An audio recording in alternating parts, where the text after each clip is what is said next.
Students,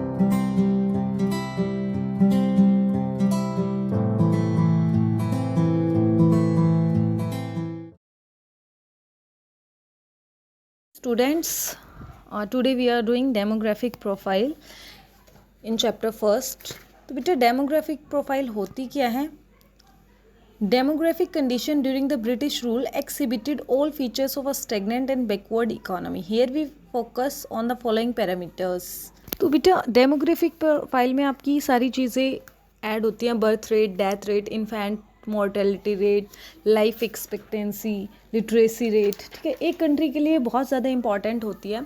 तो उस time पे on the eve of independence birth rate कैसे थे, ठीक है, तो बर्थ रेट और डेथ रेट दोनों ही बहुत ज़्यादा थे, हाई नियरली 48 एंड 40 पर 1000 रिस्पेक्टिवली. तो जिस भी कंट्री में ये ज़्यादा होते हैं बर्थ रेट और डेथ रेट, तो वहाँ पर पॉवर्टी की ज़्यादा चांसेस होते हैं, ठीक है. इन्फेंट मोर्टेलिटी रेट है जो 0 to 1 के एज के बच्चे होते हैं, ठीक है, उन्हें 1000 लाइव बर्थ, पहले क्या था 218 बच्चे 1000 में से मर जाते थे. इसका मतलब कि आपकी जो हेल्थ केयर की कंडीशन है वो बहुत ज़्यादा पुअर है, अंडरस्टैंड. और आज का क्या है 30, ठीक है, मीन्स 1000 में से 30 जो हैं वो मर जाते हैं. ओके, तो ये था लाइफ एक्सपेक्टेंसी रेट था बेटा, वॉज लो एज 44 ईयर्स, ठीक है. अब प्रेजेंट में क्या है 69.4, मीन्स 69.4 एवरेज मिला हुआ है आपको कि अधिकतर लोग इतनी एज के मरते हैं, और पहले सिर्फ क्या था 44 ईयर्स था. Okay, and low life expectancy reflects lack of healthcare facility, lack of awareness as well as lack of means to avail them. Okay बेटा, तो ये जिस कंट्री में बेकार होते हैं तो उनकी डेमोग्राफिक प्रोफाइल भी ख़राब होती है. लिटरेसी रेट, लिटरेसी आपको पता है जिसको कोई भी एक लैंग्वेज जो पढ़ सकता हो, लिख सकता हो और समझ सकता हो, वो लिटरेट कहलाता है. तो लिटरेसी रेट भी उस टाइम पे कम था, कितना था 16%, reflecting social backwardness as a reflection of economic backwardness, ठीक है. फीमेल लिटरेसी रेट वो स्टिल वर्स, फीमेल का अभी भी बेकार है, only 7%. This indicated gender bias in the society. तो हमारी सोसाइटी में किसको शो करता है, जेंडर बायस, मतलब भेदभाव लड़का लड़की में. ओके, ऑलमोस्ट रूरल एरियाज में अभी भी ये चीज़ें होती हैं. एक है आपका टॉपिक डेमोग्राफिक ट्रांजिशन. बेटा इसमें इम्पॉर्टेंट ज़्यादा नहीं, सिर्फ पढ़ने का है कि 1921 के regarding year of great divide हुआ. उसमें क्या था, जो आपका पॉपुलेशन ग्रोथ था इंडिया में वॉज नेवर कंस्टेंट, फिर रुका नहीं, बढ़ता गया, ठीक है, फ्लक्चुएट होता रहा, चेंजेस आते गए. पहले इतना शो हुआ, फिर इससे बढ़ के 23.87 हो गया सेंसस में, फिर इंक्रीज़ हुआ, ठीक है. ऐसे करते करते सिर्फ इंक्रीज़ होता रहा, जिससे क्या हुई, maintenance investment is high and investment for GDP growth remains low. Maintenance high, अगर आप मेंटेनेंस की चीज़ों में इन्वेस्टमेंट करोगे तो आपकी जीडीपी ग्रोथ क्या होगी, लो होगी, ठीक है. High maintenance investment and low investment for GDP growth, another parameter of backwardness, ठीक है. In 1951 the rise in India's population was never alarming, it ranged between mid to modest. It was because both birth rate and death rate were high and gulf between two was small, ठीक है बेटा. पिछले वाले page की बिल्कुल same चीज़ें दी हुई है यहाँ पर, इसको आप रीड करेंगे अच्छे से. अब है आपका ऑक्यूपेशनल स्ट्रक्चर. ऑक्यूपेशनल स्ट्रक्चर है आपके 3, आपको पता है, primary sector, secondary and the third is tertiary sector, also called service sector. तो एग्रीकल्चर आपको देता था 72.7%, सेकेंडरी 10.1 एंड टर्शरी सेक्टर 17.2, ठीक है. एग्रीकल्चर क्या था आपका principal source of occupation, almost people 72.7 किस में बिजी रहते थे, प्राइमरी में, ठीक है.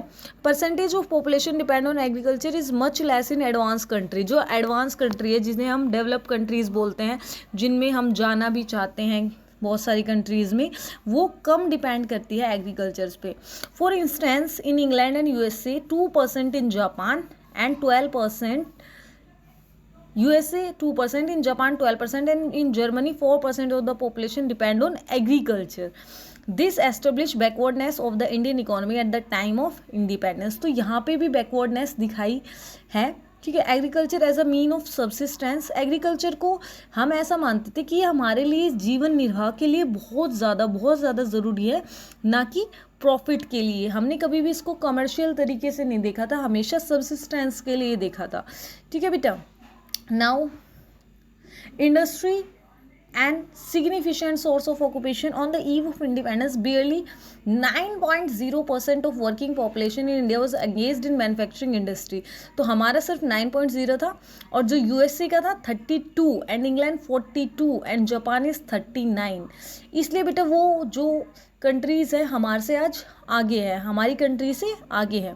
Third is insignificant transition from agriculture to industry. अब ये बेटा ये बहुत इंपॉर्टेंट टेबल है, इस बार भी ये टेबल कई बार पूछी गई है, और शायद आपके में भी इनको कंपेयर करना सिखाते हैं कि आपकी कंट्री में ये चीज़ है, इतने % है, और दूसरी में जापान में इतना है, तो क्यों है, क्या रीजंस हैं। ठीक है। Transition of workforce from agriculture to industry marks the economic takeoff, but in case of Indian economy, it was by and large absent.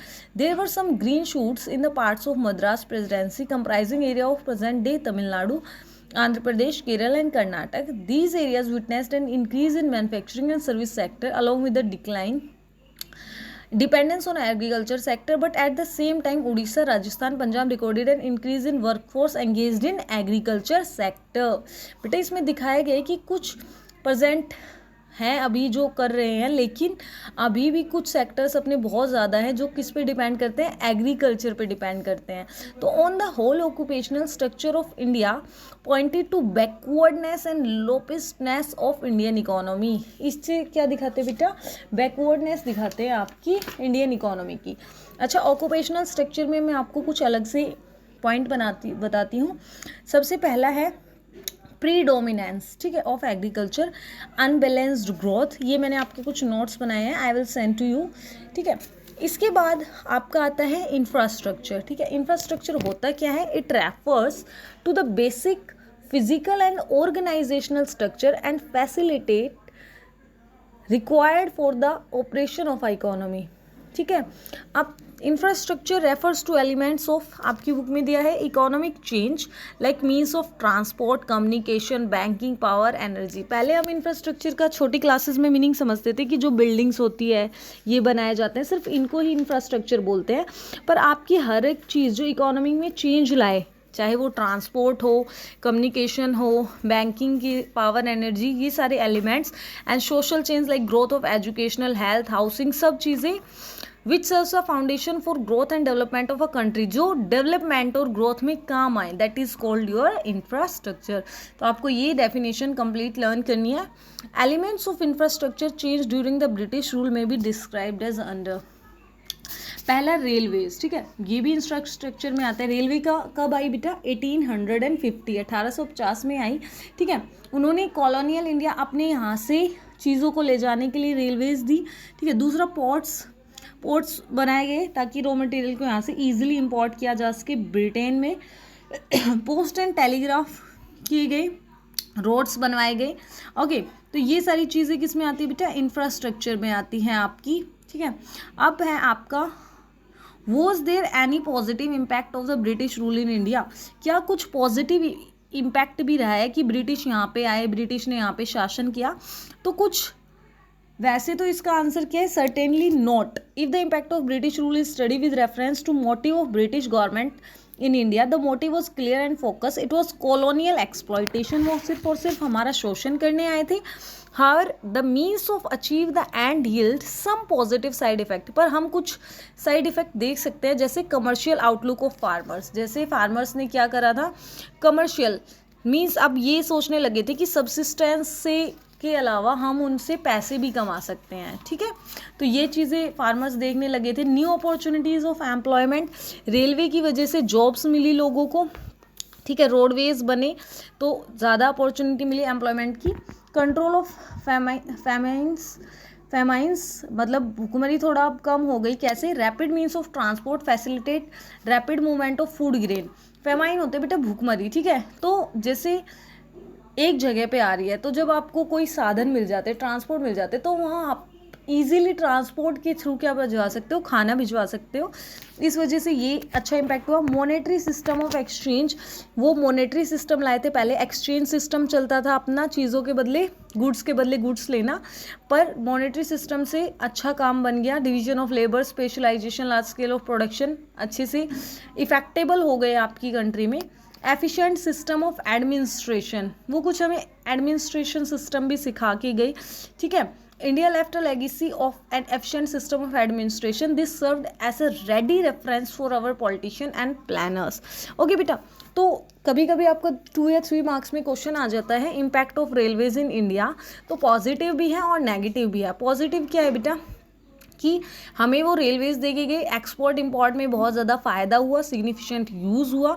दूसरा, हमें कमर्शलाइजेशन करना आया एग्रीकल्चर में, ठीक है। तीसरा कि बैरियर्स हट गए, बाधाएं हट गई, मतलब जो ज़्यादा डिस्टेंस का ज़्यादा हैवी सामान होता है रेलवे से वो पॉसिबल हो पाया, ठीक है। फास्टर मूवमेंट फूड ग्रेन की हो पाई, ठीक है। अभी भी रेलवे से ही होती है, ज़्यादा फूड सप्लाई हुआ जिससे स्टारवेशन कम हो गया। नेगेटिव इम्पैक्ट क्या हुआ कि हमारे पास बहुत ज़्यादा सामान था और हमारा रॉ मटेरियल बहुत ज़्यादा था। अगर रेलवेज नहीं होती उस टाइम में तो हमारा सामान ब्रिटिश ऐसे नहीं ले जा सकते थे, ठीक है। तो हम अपना और ग्रोथ कर पाते सरप्लस से, बट उन्होंने हमारा एक्सप्लॉइट किया, ईजिली वो ले जा सके, ये नेगेटिव इम्पैक्ट हुआ, ठीक है। फिनिश्ड गुड्स वहाँ से दे के जाते थे। अब अगर आप कभी भी फिनिश्ड गुड्स सारे किसी अदर कंट्री से इंपोर्ट करते हैं अपनी कंट्री में, तो डायरेक्टली आपको कुछ ना कुछ नुकसान होता है, लॉस होता है, क्योंकि आप उसको इन्वेंशन नहीं कर पाते हो। तो finished goods coming as import of the Indian economy could be easily transported to the interiors of country for the purpose of sale. तो ये नेगेटिव इम्पैक्ट्स हैं आपके और ये positive. Thus the spread of railways led to spread of domestic market for the British products. So answer is definitely no, but if someone will ask to you the positive and negative impacts, you can write. Okay beta, this is your complete chapter. Stay safe, stay at home. Have a good day.